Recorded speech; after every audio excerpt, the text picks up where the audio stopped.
Hello friends, welcome back to my YouTube channel CNC Guru Mahendra Verma. और मैं महेंद्र वर्मा आज आपके लिए एक बहुत ही इंपॉर्टेंट जानकारी लेके आया हूं। तो साथियों, जल्दी से चैनल को सब्सक्राइब कर लीजिए और बेल आइकन को प्रेस कर लीजिए ताकि कोई भी नई आने वाली वीडियो हो तो सबसे पहले आप लोगों तक पहुंच जाए। तो दोस्तों, मेरे सोशल मीडिया नेटवर्क को भी ज्वाइन कर लीजिए। तो दोस्तों, आज मैं आप लोगों को बताने वाला हूँ फिटिंग टूल्स के बारे में कि हम लोग इंजीनियरिंग के अंदर किस किस प्रकार के जो फिटिंग टूल्स होते हैं मैकेनिकल इंजीनियरिंग में यूज करते हैं, मैन्युफैक्चरिंग यूनिट्स में उनको यूज किया जाता है। तो चलिए दोस्तों, आज की इस वीडियो की शुरुआत करते हैं। तो दोस्तों, आज का जो हमारा जो कंटेंट है टाइप्स ऑफ फिटिंग टूल्स के बारे में आज मैं बताने वाला हूं। तो सबसे पहले हम लोग दोस्तों बात करते हैं मार्किंग टूल्स की कि मार्किंग टूल्स कौन कौन से होते हैं, उसके बारे में हम लोग आपसे बात करेंगे। और उसके बाद में आज मैं आप लोगों को बताने वाला हूं मेजरिंग टूल्स। पहले मार्किंग टूल्स के बारे में पढ़ेंगे, मेजरिंग टूल्स के बारे में पढ़ेंगे और कटिंग टूल्स के बारे में पढ़ेंगे और हैंड टूल्स के बारे में पढ़ेंगे। ये सभी प्रकार के टूल के बारे में आप लोगों को जो है वो पूरी नॉलेज होनी चाहिए। अगर आप कहीं इंटरव्यू देने के लिए जा रहे हैं तो किसी भी प्रकार के टूल्स के बारे में जो है वो पूछा जा सकता है। तो वीडियो के बिल्कुल लास्ट तक बने रहना है। सभी प्रकार के जो टूल्स हैं उनकी जानकारी जो है वो आपको इस एक ही वीडियो में मिलने वाली है। तो सबसे पहले दोस्तों आज हम लोग बात करते हैं कि मार्किंग टूल कौन कौन से होते हैं। जब हम लोग किसी भी प्रकार का कोई भी मार्किंग हम लोग करना चाहते हैं, ठीक है, ड्राइंग के अंदर हम लोग जब कोई भी नाप लेते हैं तो मार्किंग करते हैं, तो कौन कौन से जो है वो हम लोग टूल्स यूज करते हैं उनके बारे में हम लोग बात करेंगे। जैसे कि आप मार्किंग मीडिया के अंदर हम लोग बात करना चाहेंगे, ये आपका स्क्राइबर है, पंच का यूज किया जाता है, डिवाइडर का यूज किया जाता है, ओके, ये आपका ऑड लेग जिसको जेनी कैलिपर हम लोग कहते हैं उसका उपयोग किया जाता है, ठीक है, ये ट्रेमेल का यूज किया जाता है, सरफेस गेज का उपयोग किया जाता है, वर्नियर हाइट गेज का उपयोग किया जाता है, ठीक है। और इधर आपका जो है वो स्पॉटिंग टूल फॉर मार्किंग, ये कुछ स्पॉटिंग टूल्स है जब हम लोग मार्किंग करते हैं तो यूज किए जाते हैं। जैसे आपका सरफेस प्लेट है उसका यूज किया जाता है, एंगल प्लेट का यूज किया जाता है, वी ब्लॉक का यूज किया जाता है और पैरेलल ब्लॉक का यूज किया जाता है, सी क्लैंप का यूज किया जाता है और यू क्लैंप का यूज किया जाता है। तो इन सभी टूल्स के बारे में आज मैं आप लोगों को बिल्कुल डिटेल के साथ में बताने वाला हूं। सबसे पहले हम लोग स्क्राइबर की बात करते हैं। मार्किंग टूल्स के अंदर जो है वो स्क्राइबर का सबसे पहले जो है वो यूज किया जाता है। किसी भी प्रकार की आपको जो है वो अगर मार्किंग करनी होती है तो आप स्क्राइबर का यूज कर सकते हैं। स्क्राइबर जो होता है वो एक अच्छे तरीके से आप जो है वो मेटल के ऊपर जो है वो मार्किंग करना चाहते हैं तो आराम से कर सकते हैं। इसके द्वारा की गई जो मार्किंग होती है वो जो है वो मिटती नहीं है और एक्यूरेसी के साथ में जो है वो आपकी मार्किंग कर सकते हैं। ये कई प्रकार के होते हैं जैसे कि आप लोग यहाँ पे पिक्चर में देख रहे हैं। आगे बढ़ते हैं। पंच, पंच जो होता है दोस्तों, पंच का उपयोग बहुत ज्यादा जो है वो यूज किया जाता है। और जो जैसे आप लोगों ने आप देखा होगा कि किसी भी प्लेट के ऊपर अगर आपको कोई ड्रिल करना है तो सबसे पहले सेंटर पंच के द्वारा जो है वो पंच किया जाता है, ठीक है। तो पंच जो है वो बहुत यूज किया जाता है। अलग अलग प्रकार के जो आप यहाँ पे पंच देख रहे हैं यहाँ पे, ठीक है, यहाँ पे आपका ऑटो सेंटर पंच, ये पिक पंच, ठीक है, स्ट्रेट पंच, तो यहाँ बहुत सारे पिन पंच और कई प्रकार के जो पंच है वो आप यहाँ पे देख रहे हैं वो यूज कर सकते हैं, ठीक है। और इसके ऊपर जो है वो हथौड़े की चोट लगाई जाती है और ताकि इसका जो है मार्क है वो उस प्लेट के अंदर आराम से बन जाता है। अलग अलग एंगल होते हैं, वैसे 60 डिग्री का जो पॉइंट एंगल होता है वो यूज किया जाता है। ये जो पॉइंट एंगल है वो 60 डिग्री का जो होता है वो इसके अंदर यूज किया जाता है। आगे बढ़ते हैं। डिवाइडर, डिवाइडर का जो उपयोग है वो एक प्रकार से आपने देखा होगा कि जो प्रकार है आपने जब छोटी क्लासों में होते थे तो जो है वो डिवाइडर से हम लोग जो है वो कोई सर्कल बनाने के लिए हम लोग जो है डिवाइडर का यूज करते थे। तो डिवाइडर का उपयोग जो है वो मेटल के ऊपर अगर आपको मार्किंग करनी है तो आपको जो है वो जो डिवाइडर है वो आप यूज कर सकते हैं, ठीक है। तो यहाँ पर जो देखिए इसके जो सामने जो नुकीली जो चोंच होती है उसके द्वारा आप जो मार्किंग करते हैं तो इसकी जो मार्किंग है वो मिटती नहीं है जल्दी से, ठीक है। तो इसके अंदर दो प्रकार के होते हैं, एक स्प्रिंग जॉइंट और एक फार्म जॉइंट। दो प्रकार के जो डिवाइडर होते हैं वो यूज कर सकते हैं हम लोग। आगे बढ़ते हैं। इसके बाद में जेनी कैलिपर, जेनी कैलिपर जो होता है वो भी बहुत इंपॉर्टेंट रोल अदा करता है, ठीक है। पैरेलल लाइन मार्किंग कर सकते हैं इसमें हम लोग। जेनी कैलिपर की जो एक टांग होती है वो मतलब जो है वो इस प्रकार से छोटी एक बड़ी होती है, ठीक है, टेढ़ी लाइन होती है। तो इसके कुछ पार्ट्स होते हैं जैसे लोकेटिंग, इसको लग कहते हैं, एडजस्टेबल पॉइंट, इसका लोक नट, इसका ये बेंट लेग, फिक्स्ड पॉइंट। तो इससे भी हम लोग जो है वो मार्किंग कर सकते हैं और इसके द्वारा जो है वो इसको स्टील रूल के सहायता से इसका जो माप फिक्स करके और हम लोग जो है वो आराम से मार्किंग कर सकते हैं। तो यहां पर आपने देखा होगा कि ट्रेमल का यूज भी है जो है वो बहुत अधिक किया जाता है लकड़ी के ऊपर मार्किंग करने के लिए, ठीक है। इसके अंदर 2 चोंच होती है और आप आराम से जो है इसके द्वारा सर्कल जो है वो लगा सकते हैं। यहाँ पे एक पिन होती है और यहाँ पे एक होती है, तो आराम से आप जो है वो इसको एडजस्टेबल भी कर सकते हैं अकॉर्डिंग टू डायमेंशन, इसको जो है वो आप चेंज भी कर सकते हैं। तो इसके द्वारा भी आप आराम से जो है वो डायमेंशनिंग ले सकते हैं। सरफेस गेज, दोस्तों सरफेस गेज का जो उपयोग है वो मशीन के अंदर जो है वो आपने देखा होगा लेथ मशीन में यहाँ पे इस प्रकार का एक जो है वो सरफेस गेज दिखाई दिया गया है। मशीन के अंदर जो पार्ट होते हैं उनका सेंटर पॉइंट निकालने के लिए, सेंटर निकालने के लिए जो है वो इसका यूज किया जाता है, ठीक है, ताकि आपका जो जॉब है वो बिल्कुल जो है वो बबलिंग नहीं करना चाहिए चेक के अंदर। तो इसके द्वारा जो है वो चेक किया जाता है, ठीक है। तो ये बहुत ही इंपॉर्टेंट जो है वो रोल अदा करता है। इसके आगे एक जो है वो स्क्राइबर लगा होता है, इस प्रकार का स्क्राइबर जो है वो इसके सामने लगा होता है, ठीक है। तो इसको कहते हैं surface gauge. Vernier height gauge, friends ये जो वर्नियर हाइट गेज होता है यह वर्नियर कैलिपर के सिद्धांत पर ही कार्य करता है, ठीक है। इसके अंदर 2 प्रकार के स्केल होते हैं, एक मेन स्केल होता है, एक वर्नियर स्केल होता है, ठीक है। ये किसी भी ऑब्जेक्ट की हाइट को प्राप्त करने के लिए जो है वो इसका यूज किया जाता है। इसको सरफेस प्लेट के ऊपर रख करके इसको चलाया जाता है। किसी भी पार्ट की हाइट को अगर आपने नापना है तो वर्नियर हाइट गेज के द्वारा जो है वो बिल्कुल आसान तरीके से नाप सकते हैं। और इसके आगे जो है वो स्क्राइबर लगा होता है, इससे आप आराम से मार्किंग भी कर सकते हैं। सरफेस प्लेट, दोस्तों सरफेस प्लेट जो होता है वो कास्ट आयरन का भी बना होता है और आपका ग्रेनाइट जो होता है पत्थर उसका भी होता है। इसके ऊपर ही रख करके हम लोग जो है वो बहुत अच्छी तरीके से पार्ट को जो है वो चेक कर सकते हैं। ये आप यहाँ पे लूथरा कंपनी की जो है वो सरफेस प्लेट आपको दिखाई दे रही है। तो बहुत ही अच्छी एक्यूरेसी के साथ में आप हाइट गेज को इसके ऊपर रख करके किसी भी पार्ट का आपको हाइट वगैरह प्राप्त करना है तो आराम से जो है वो आप इसको यूज कर सकते हैं। एक ये लोहे की आती है और एक जो है मार्बल की आती है, तो आप दोनों सरफेस प्लेट को यहाँ पे देख सकते हैं। उसके बाद में एंगल प्लेट, एंगल प्लेट का जो यूज होता है वो मार्किंग के लिए जो है वो यूज किया जाता है। मार्किंग टूल के साथ में ये सपोर्ट करती है, मतलब स्पोर्टिंग जो है वो टूल्स होते हैं, ठीक है। सरफेस प्लेट के ऊपर अगर 90 डिग्री के ऊपर अगर आपको कोई मार्किंग करना है, ठीक है, तो आप एंगल प्लेट के ऊपर आराम से जो है उसको यूज कर सकते हैं। कास्ट आयरन की बनी होती है। वी ब्लॉक, वी ब्लॉक को फ्रेंड्स आपके पास में कोई सिलेंड्रिकल जो पार्ट है उसको अगर आप क्लैंप करना चाहते हैं, ठीक है, बिल्कुल अच्छे तरीके से, तो आप जो है वो वी ब्लॉक के अंदर जो है वो इसको क्लैंप कर सकते हैं। जैसे कि आप यहाँ पे देख रहे हैं कि एक जॉब को क्लैंप किया गया है, ऊपर से जो है वो ये सी क्लैंप जो है वो प्रेशर जो है वो डाल रहा है और यहाँ से इसको जो है वो आराम से क्लैंप किया जा रहा है।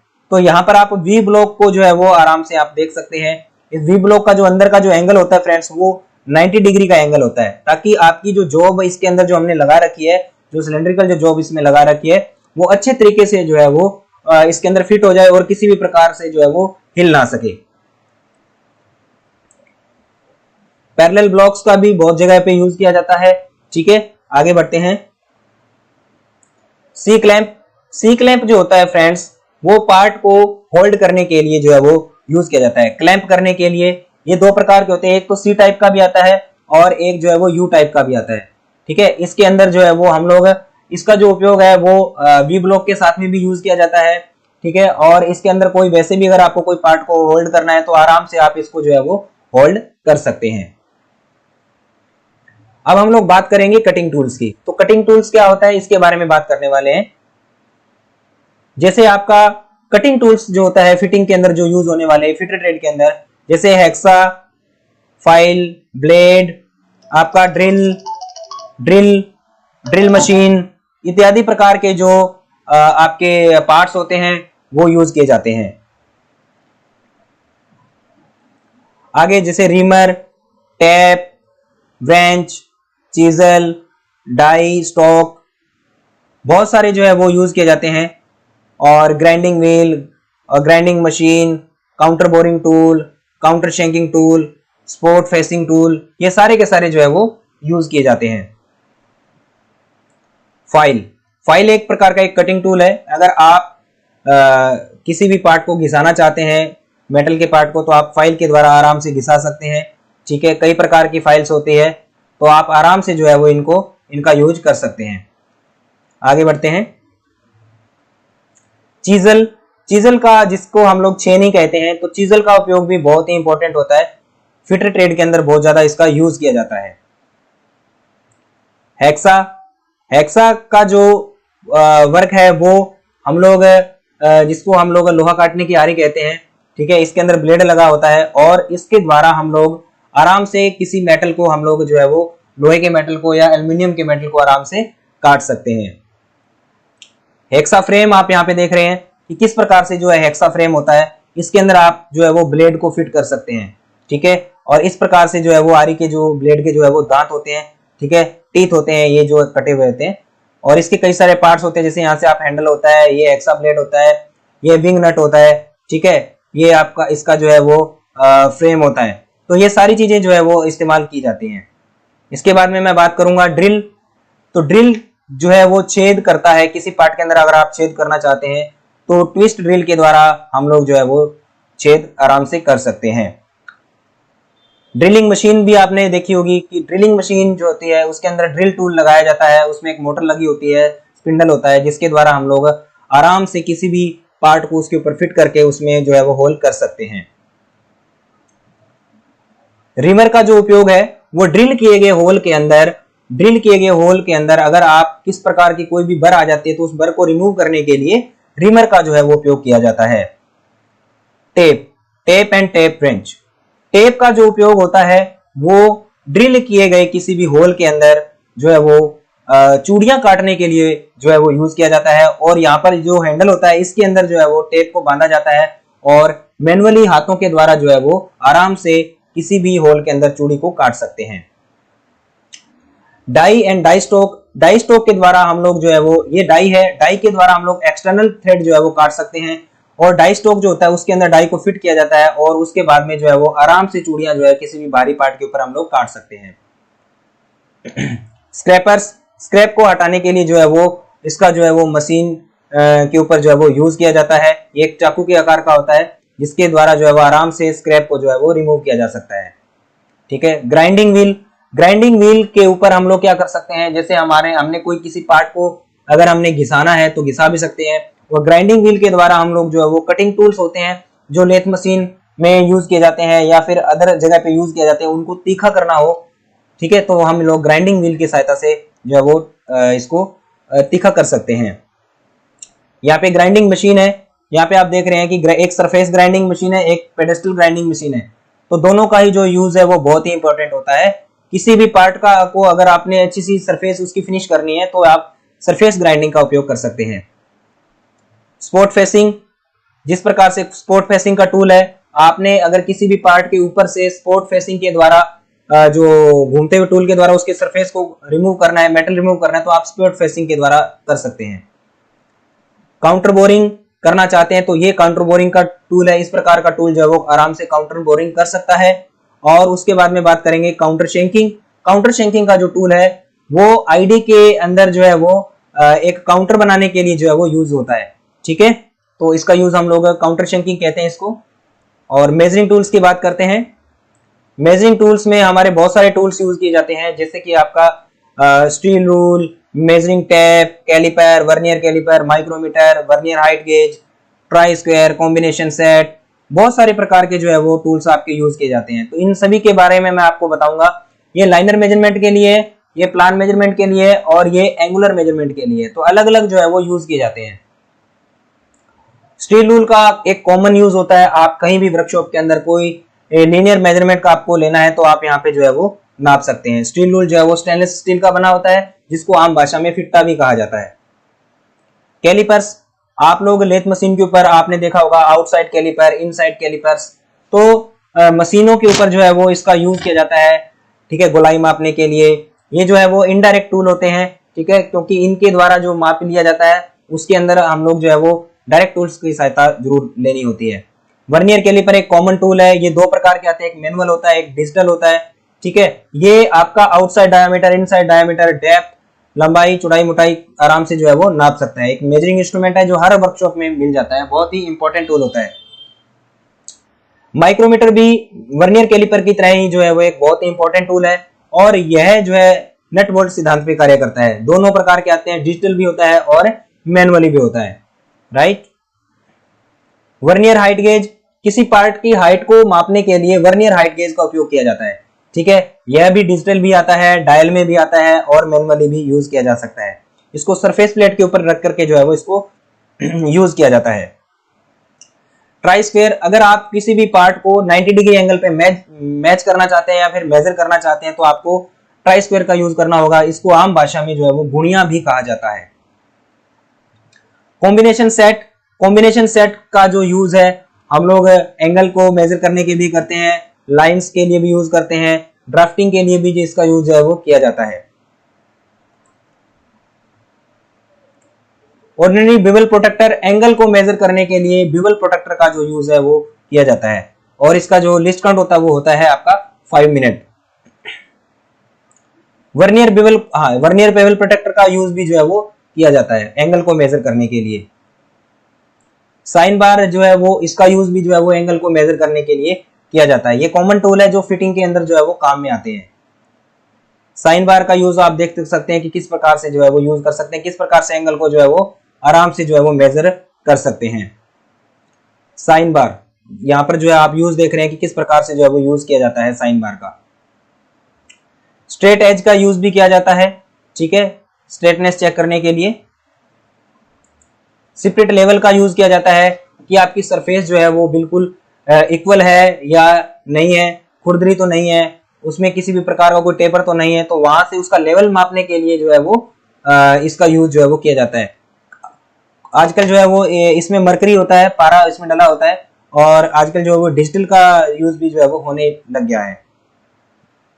सीक्रेट लेवल में जिस प्रकार से आप देख रहे हो कि यहाँ पे ये जो है वो बबल बना हुआ है, इसके अंदर जो है वो मरकरी भरा हुआ होता है, एक मरकरी की एक ट्यूब होती है। Dial test indicator, dial test indicator का उपयोग बहुत ही इंपॉर्टेंट जो है वो यूज किया जाता है। यह जो है वो इसमें एक प्लंजर लगा होता है और उसकी सहायता से जो है ये कार्य करता है। इसका उपयोग बहुत ही जो है वो इंपॉर्टेंट है, और अच्छी एक्यूरेसी के साथ में हम लोग किसी सरफेस को जो है वो नाप सकते हैं। हैंड टूल्स की बात करेंगे फ्रेंड्स, तो हैंड टूल्स कौन कौन से यूज किए जाते हैं, जैसे hammer, screw driver, spanner, plier और वाइस। हैमर का उपयोग जो है वो जैसे कील को ठोकने के लिए किया जाता है। कई प्रकार के जो हैमर्स होते हैं वो यूज किए जाते हैं, ठीक है, और लोहे को पीटने के लिए भी इसका यूज किया जाता है। अलग अलग टाइप्स के बाल pin hammer, cross pin hammer, flat pin hammer, ये आप यहाँ पे देख सकते हैं। स्क्रू ड्राइवर, नट जो होते हैं, स्क्रू होते हैं छोटे छोटे, उनको ओपन करने के लिए जो है वो यूज किया जाता है, और इसको पेचकस भी कहा जाता है। यहाँ पर आप देख रहे हैं कि जो है आजकल इसका जो है वो सेट आता है, 9 पीस का सेट है। आप इसमें अलग अलग प्रकार के जो सॉकेट है वो लगे होते हैं। स्पैनर, जिनको हम लोग जो है वो चाबी कहते हैं या पाना कहते हैं, ठीक है, स्पैनर्स जो है वो यूज किए जाते हैं चाबी पाने वगैरह, ठीक है, नट बोल्ट को ओपन करने के लिए। प्लायर, जिसको हम लोग प्लास कहते हैं, आम घरों में आपने देखा होगा कि बिजली के वर्क के अंदर इसका सबसे ज्यादा यूज किया जाता है। आप यहाँ पे देख रहे हो कि कई प्रकार के जो है प्लायर्स है वो यूज किए गए हैं। वाइस, किसी भी मेटल को आप अगर आराम से वर्क करना चाहते हैं तो वाइस के अंदर बांध करके उसका काम कर सकते हैं, जिसके द्वारा जो है वो वाइस आपकी हिलेगी नहीं, सॉरी आपकी जॉब हिलेगी नहीं, और आपका काम भी आसानी से कंप्लीट हो जाएगा। इसमें 2 जबड़े होते हैं और इसके हैंडल के द्वारा चूड़ियों को टाइट किया जाता है, जिससे इसके जबड़े जो है वो उस पार्ट को आराम से जो है वो टाइट कर देते हैं। यहाँ पे कई प्रकार से वाइस का यूज किया जाता है, बहुत सारी वाइस होती हैं। फिटिंग लाइन के अंदर कई प्रकार की जो वाइस होती है वो यूज की जाती है। तो दोस्तों बहुत बहुत धन्यवाद आज की इस वीडियो को देखने के लिए। इस वीडियो को अधिक से अधिक लाइक करें, और इस वीडियो को आप जो है वो इस पर कमेंट जरूर करें। तो दोस्तों बहुत बहुत धन्यवाद, नमस्कार।